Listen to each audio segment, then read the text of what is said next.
क्या महाअघाड़ी में पड़ गई दरार?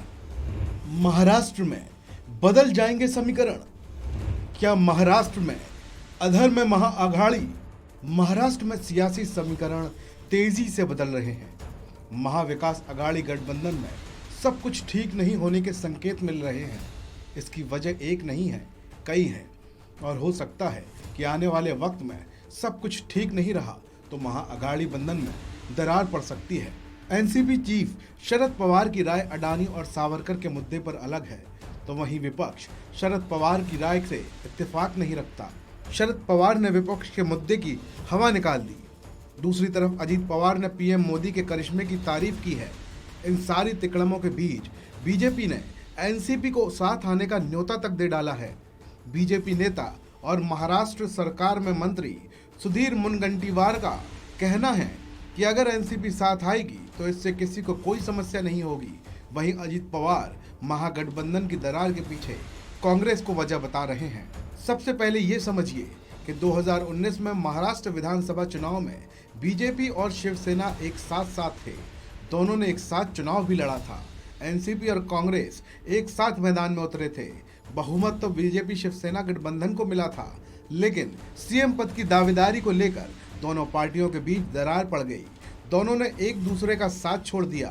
शिवसेना प्रमुख उद्धव ठाकरे ने एनसीपी और कांग्रेस का साथ देते हुए महाराष्ट्र में महाअघाड़ी गठबंधन की सरकार बनाई।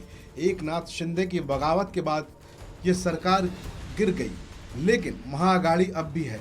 लेकिन इस महाअघाड़ी में अब सब कुछ ठीक दिखाई नहीं दे रहा, इसमें फूट पड़ती दिखाई दे रही है। महाराष्ट्र सरकार में मंत्री सुधीर मुनगंटीवार ने एनसीपी के साथ गठबंधन से जुड़े सवाल पर कहा कि अगर राष्ट्रवादी राष्ट्रवाद के साथ आना चाहें तो क्या परेशानी है? हम खुद राष्ट्रवाद के साथ हैं, अच्छी बात है। अगर वो राष्ट्रवाद की तरफ आना चाहते हैं, उनका स्वागत करना चाहिए। देश के हित में अगर वो बात करना चाहते हैं तो उनका स्वागत करना चाहिए।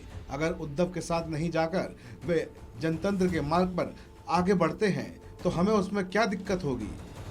महाराष्ट्र की राजनीति में उथल पुथल नजर आ रही है और सियासी गलियारों में चर्चा है कि अजीत पवार बीजेपी में शामिल हो सकते हैं। ये चर्चा उस वक्त छिड़ी है जब डिग्री के मुद्दे पर अजीत पवार ने प्रधानमंत्री नरेंद्र मोदी का बचाव किया और कहा 2014 में मोदी की डिग्री ने नहीं बल्कि उनके करिश्मे ने बीजेपी को जीत दिलाई थी। हालांकि इस मुद्दे पर अब शिवसेना सांसद संजय राउत का बयान सामने आया है।